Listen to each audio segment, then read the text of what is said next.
Hola, yo soy Natalia Cabrera Parada y esto es Aquí América, el magazine de France 24 para revisar en profundidad las noticias y las historias de nuestro continente. Y esto es lo que vamos a ver hoy. Empezó la transición del poder en Argentina con la reunión entre el presidente electo Javier Milei y el saliente Alberto Fernández y la de sus vicepresidentas Victoria Villarroel y Cristina Fernández de Kirchner. El mando pasa de políticos que llevaban como bandera la defensa de los derechos humanos a quienes podrían ponerlos en jaque. Y Ecuador tiene nuevo presidente, el más joven de la historia y para uno de los mandatos más cortos. Daniel Noboa recibe un país en crisis por la inseguridad, por lo que su primera acción es decretar el estado de emergencia para combatir la violencia. Y visitaremos Perú, que ha sido elegido como el mejor destino culinario de América Latina. Y Lima es la mejor ciudad gastronómica de la región, según los World Culinary Awards, que reconocen la excelencia de la cocina mundial. Les contamos desde la capital peruana los secretos de los chefs. Y vamos de inmediato a Argentina para revisar la imagen de la semana. Alberto Fernández y Javier Milei iniciaron el proceso de transición de mando con una reunión en la residencia de Olivos. Según informaron de la Casa Rosada, fue un encuentro amable, pero como vemos, deja una imagen fría y distante para la historia.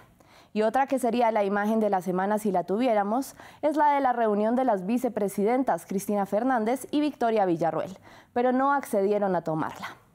Recordemos que Villarroel es hija, nieta y sobrina de militares, y su padre hizo parte de un operativo que, según la Fiscalía, inició el terrorismo de Estado en Argentina, aunque nunca fue judicializado.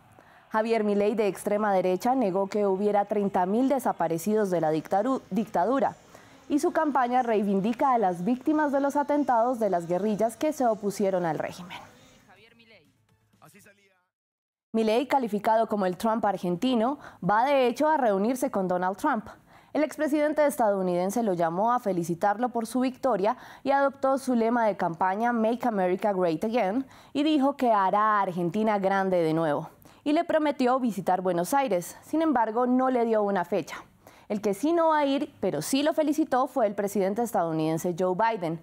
Por su parte, el presidente mexicano Andrés Manuel López Obrador calificó de autogol la victoria de Milei. Escuchemos. Respetamos la decisión que tomó un grupo mayoritario en Argentina, aunque es algo que consideramos no les va a ayudar, pero el pueblo es soberano. Con todo respeto, fue un autogol y yo no estoy de acuerdo, aunque respeto la decisión de los pueblos. Y cambiamos de tema y visitamos ahora Ecuador, donde asumió como presidente Daniel Noboa. Con 35 años es el mandatario más joven de la historia del país y tendrá también uno de los mandatos más cortos de la historia de Ecuador, hasta mayo de 2025, al menos inicialmente, aunque ya confirmó que aspirará a la reelección. Por ahora terminará el mandato que le restaba a Guillermo Lasso, que recordemos abandona el cargo tras convocar elecciones anticipadas con el decreto de muerte cruzada, con el que disolvió a la Asamblea Nacional, que iba a votar un juicio con miras a su destitución por presunta corrupción. Escuchemos lo que dijo en su primer discurso. Es esa rica mezcla la que representa a todo el Ecuador y es lo que el país necesita para crecer. Un Ecuador que incluya a todos. Les pido su apoyo, les pido que sumemos esfuerzos. El anti tiene un techo y el pro es infinito. Dejemos los viejos esquemas políticos y concentrémonos en resolver los grandes problemas que aquejan al Ecuador. Siempre fui optimista, siempre he creído en el Ecuador y juntos romperemos rígidos esquemas para adaptarnos y progresar. Grandes problemas que recibe Noboa. Recibe un país en crisis por la inseguridad, que de hecho marcó la campaña de las elecciones con el magnicidio de Fernando Villavicencio. El aumento de los homicidios y la crisis carcelaria son justamente la primera tarea que decidió atender, declarando el estado de emergencia. Veamos la fotografía del Ecuador que recibe Daniel Noboa en el informe de Hugo Caro Jiménez. Es el presidente más joven en la historia de Ecuador. Daniel Noboa recibe a un país en crisis, con una economía debilitada y la pobreza y criminalidad en aumento.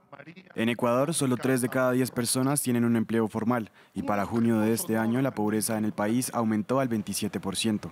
En su primer discurso como mandatario, Noboa destacó que su juventud es una oportunidad para el cambio en el país andino, vinculó la miseria con la violencia y reiteró que para resolver los problemas hay que dejar atrás los antiguos esquemas políticos. Creo en un Estado que tiene como primer objetivo reducir la violencia y volver del progreso una costumbre.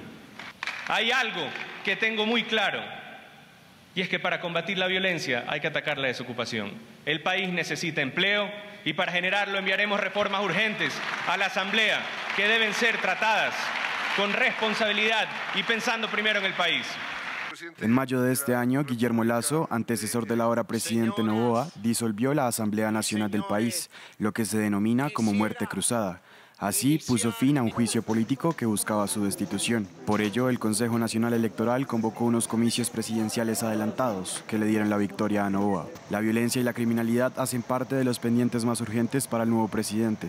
Según el portal de estadística Estatista, en Ecuador, de enero a julio de este año, se ha reportado una tasa de casi 19,8 asesinatos intencionales por cada 100.000 habitantes. Los ecuatorianos creen que Noboa le dará un aire fresco a la política del país. Ahora lo que buscamos es nuevamente eso, una propuesta fresca, nueva, que nos impulse y nos dinamice y sobre todo que tenga una imagen mucho más moderna de lo que la gente necesita, porque creo que el método de trabajo que se tenía antes ya no es el mismo que se tiene ahora, ni deseamos lo mismo que antes. Con 35 años, Noboa ganó en segunda vuelta con alrededor del 52% de los votos y tendrá solo 17 meses para gobernar, en un mandato acordado que irá hasta mayo de 2025. Y en Haití, más de 10.000 personas han huido de sus hogares en la capital, Puerto Príncipe, según el último informe de la Oficina de la ONU para los Refugiados, ACNUR, después de la reciente ola de ataques de las pandillas, incluido uno contra un hospital en el norte de la capital. La policía, que cuenta con alrededor de 2.000 agentes para un país de 11 millones de habitantes, carece de recursos y ha luchado contra más de 150 pandillas armadas que ganaron territorio y expandieron su influencia desde el año pasado. Mientras la violencia aumenta, la población sigue esperando una intervención militar internacional. Sandrine Exil tiene los detalles. Las balas perforaron las ventanas. Una de las comunidades más vulnerables y empobrecidas de Haití se recupera de un ataque. Las pandillas tuvieron como objetivo el centro hospitalario La Fontaine en Cité Soleil, uno de los barrios más golpeados por la violencia de las pandillas. Cuando llegaron los hombres, el personal ya había evacuado sus puestos de trabajo. Los hombres estaban muy nerviosos y rompieron la puerta principal y otras puertas. Dispararon sus armas para tomar el control del interior del hospital. Entraron al área médica, donde todavía estaban algunos de los pacientes internados, y al área de nuestro programa de nutrición. Este fue el más reciente ataque de pandilla en la capital del país caribeño. La violencia en el país ha dejado a cientos de civiles muertos, mientras los pandilleros saquean comunidades, violan y matan a civiles. Escuché muchos disparos. Los pandilleros prendieron fuego y obligaron a los residentes a abandonar el área. Saquearon las casas y luego les prendieron fuego. Me robaron camas y todo, así que ahora no tengo dónde vivir. La muestra de fuerza desafiante y violencia continúa abrumando a un gobierno en ruinas que solicitó el despliegue inmediato de una Fuerza Armada Internacional hace más de un año.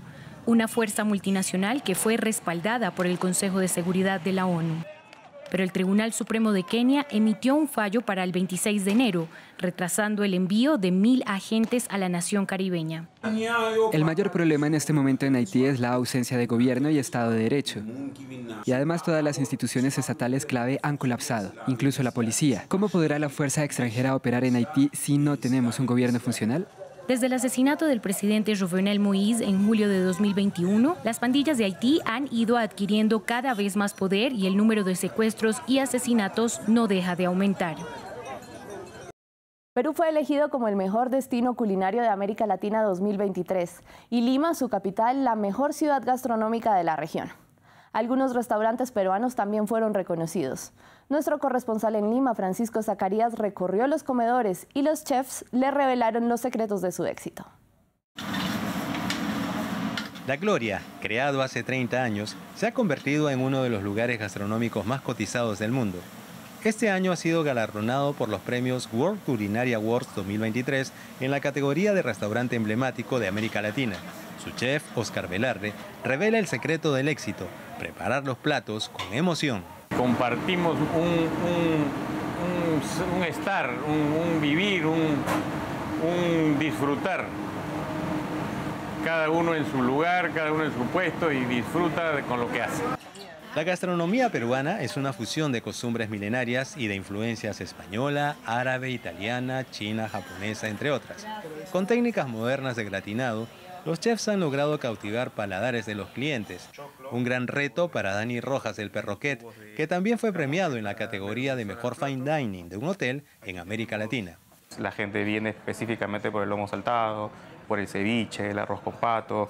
Entonces, definitivamente nuestra cocina es una cocina que es un poco más estilizada, pero que obtiene los sabores que los peruanos buscamos. Pero los restaurantes peruanos no solo están creando en la preparación de platos, también están innovando en temas de decoración.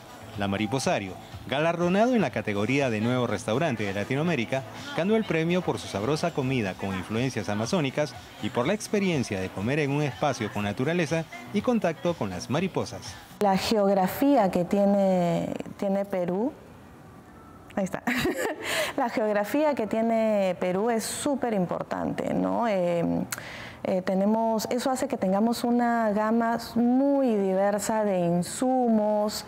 Los peruanos están orgullosos de su gastronomía, porque los World Culinary Awards 2023 posicionan al país y a Lima como importantes referentes culinarios en Latinoamérica. Según proyecciones oficiales, este reconocimiento generará ingresos aproximados de $200 millones. Y me despido con estas imágenes que llegan desde la Antártida chilena. El presidente Gabriel Boric y el secretario general de la ONU, Antonio Guterres, visitaron los pingüinos y los glaciares para llamar la atención sobre el cambio climático de cara a la cumbre COP28 que tendrá lugar en Dubái, donde Guterres pedirá acciones para detener la escalada de la crisis climática. Gracias por acompañarme en esta emisión de Aquí América. En la producción estuvo Luis Fernando Montes.